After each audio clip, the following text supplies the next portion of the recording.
Yeah, when you see Zathura, you'll love this. Right there. We made a decision early to go with Stan Winston Studios to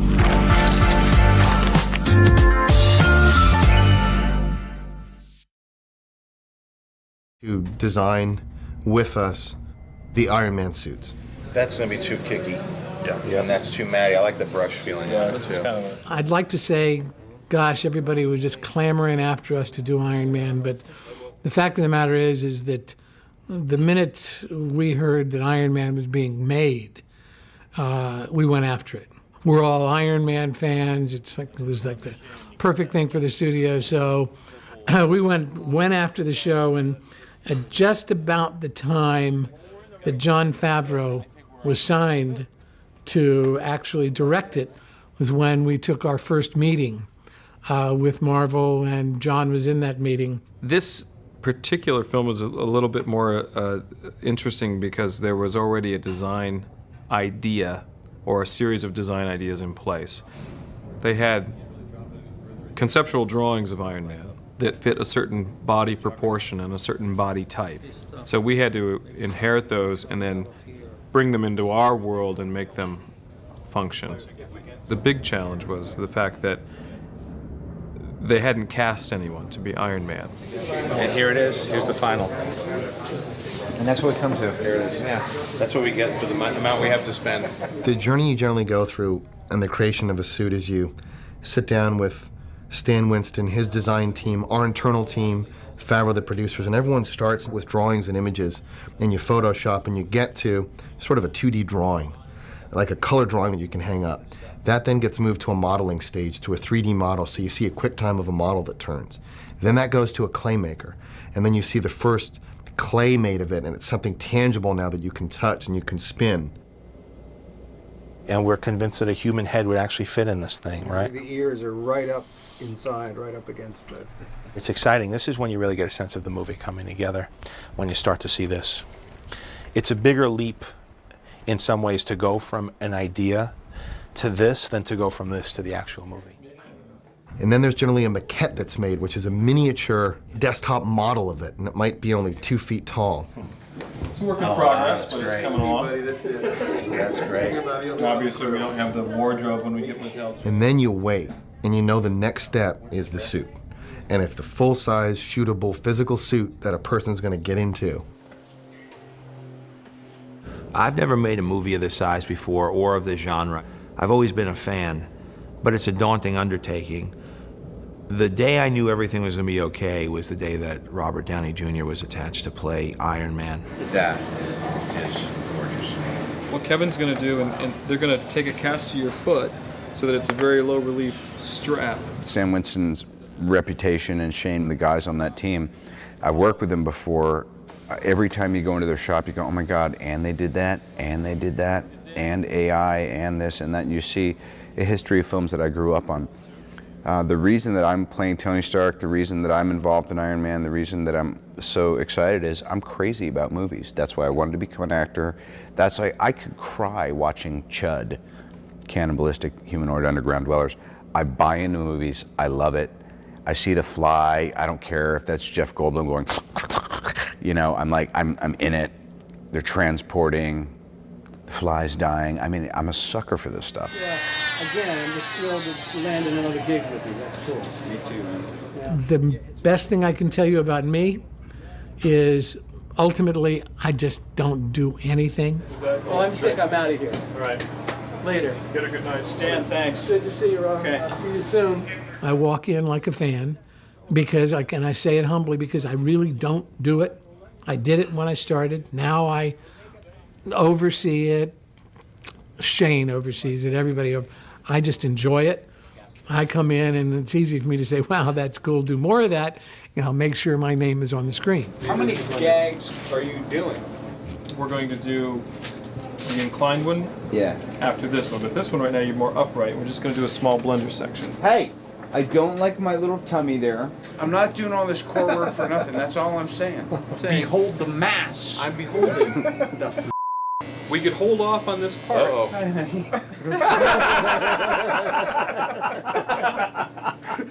We are building a prototype while we're going. We've never built an Iron Man suit before. Dude, you're zooming in on my hammer right now, aren't you? He's up on the What kind of twisted parlor game's going down here? And so you're given a launching gun, and then you have to hit the finish mark with the suit done. So it's not like we are ever able to kind of make one and then scrap it and make another one and make improvements and scrap that. And we have to actually work it all out and deliver at the time we're supposed to. John, don't Johnny. Faster!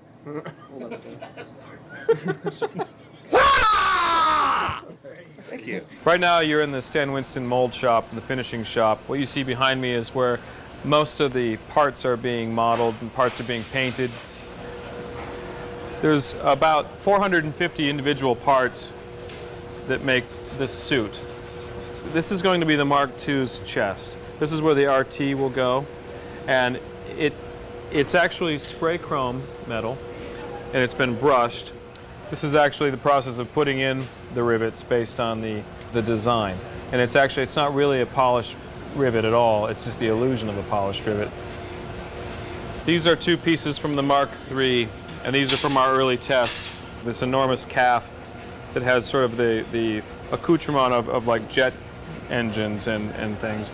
But the foot goes in here, and then these panels had to be designed to slide and move. These are large sections of the Crimson Dynamo that are being made. This is a negative flexible mold, and these are just quickie temporary molds to pull out hard shells. What's interesting about what Trevor's painting is that this is a flexible paint for urethane that doesn't crack or buckle, and we have a lot of parts that are actually flexible. And it took a long time to get that to work. And this is Tim Nordella, who's mechanizing the Crimson Dynamo. There's a hatch that opens, revealing the sinister man who's inside. Eventually, it'll all be dressed like a very, very tight and down below, like the cockpit of a dive vessel. But right now, these are just the outer shells and sort of the escape hatch of this particular thing here.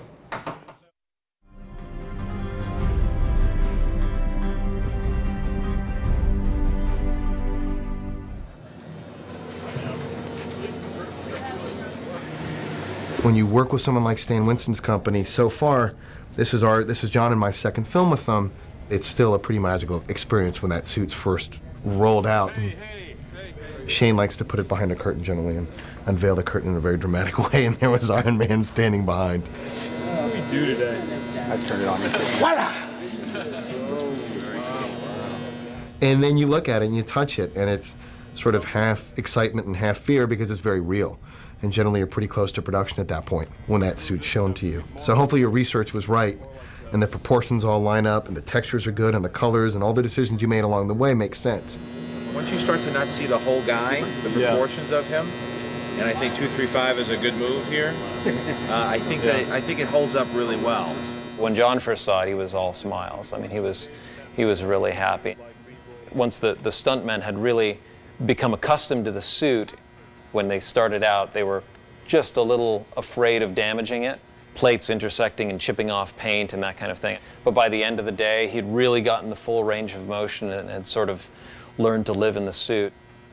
Those dailies at the end of the day were just amazing. I think everyone was just blown away.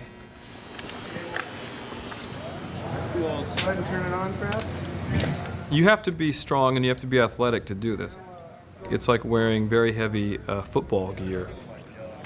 Your endurance level has to be up for it because it's a double-edged sword. We have to make it light enough to move, but we have to make it heavy enough not to just completely, crack apart when somebody puts too much muscle into it. So just do a, like the first guy, outside the door.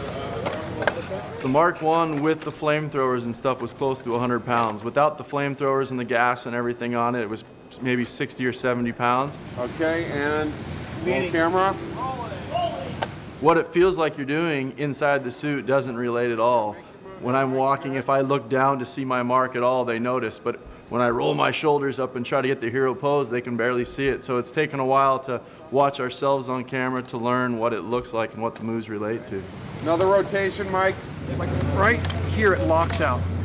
Here the weight comes down on my shoulder. So to be erect, Is this what you're looking for? Well, I just want to see it, because right now we're seeing, I see you crouch, right? Yeah. The hero poses kind of came from us just kind of striking poses and looking what looked best, and then them saying, yeah, hold that, and things from the comic book that they had took and poses they want, and then there were some that we came up with our own, and just different looks, and, you know, trying to show that you could see his character. If he's angry or if things are going good in the suit, they wanted to see that on camera. Roll camera. Action. Yes, of course there's going to be a great deal of digital work that has to be done to bring something like this to life on screen. But the fact of the matter is these suits truly exist. And they are going to be there. And they're going to be on the set. And they're going to be actors. And we are going to see the real thing along with the digital thing. But when you as an audience are looking at it, screw you up a little bit so you really don't know what you're seeing. Is that real or is that digital? And then you let go. My background as a filmmaker is not in this sort of genre. I've dabbled a little bit in special effects in Zathura and Elf, but really I come from more of an independent background, primarily a comedic background. And so I really wanted to offer a human side that would fit in with my sensibility of filmmaking. And in assembling the cast that I did between Robert Downey Jr. and Jeff Bridges, Gwyneth Paltrow, Terrence Howard, that's a cast that I would be happy to have in a drama or a comedy. And to be able to have them to support a bigger-than-life superhero really offers the possibility to exceed what people's expectations might be of this type of genre. Listen to me. You are like a little child sitting next to its father in a car with a plastic steering wheel, turning the wheel. But its father's driving, Tony. Well, then let me out of the car. Join me. Let's get there and let us start. We can raise all the funds we car. What do you mean? I was the one who arranged the injunction, Tony. You could have saved a lot of trouble if you just... Did I hear you there? Yeah, no, that'd be great. That'd be great. I'm on the house. I think it was my manager, David Schiff, was very excited about this project. He was telling me about Iron Man. And I said, oh, who's directing? And he said, Jon Favreau. I said, oh, God, he's such a wonderful director, writer, and actor. I said, he'd be great to work with. And who's playing Iron Man? Robert Downey Jr. So, wow, so that's a pretty good team right there. And he said, keep me posted. This sounds like a good, something I'd like to get involved with. We'll let you warm up a little bit, and then we'll start throwing a little movement into it. Robert's a guy who is very disciplined in his approach to everything he does. And he's really gotten his body and his mind into a very, sort of clear, disciplined state. And that sort of carried over into how he prepared for the role. Wherever direction is, just point kind of the opposite way, right? Yeah, when you feel it going the other direction, act like you're trying to counter it. Okay, go the other, there you go, just like that. I think he was very aware that he sort of had a burden in this film that he hadn't had before. He could sort of be charming and funny and come in and out of a movie and steal scenes in the past, but now he was sort of an iconic superhero. It's good to eat about 10 minutes before this, right? Oh, yeah.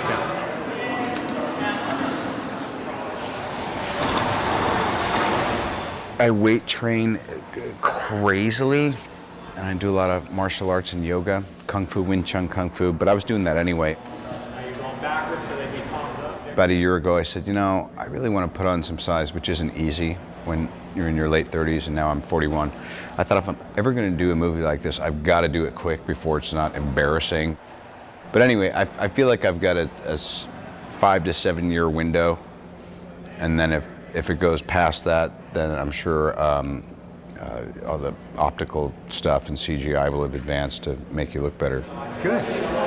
How's those legs, baby? Yeah, no, great shape. Legs are ready.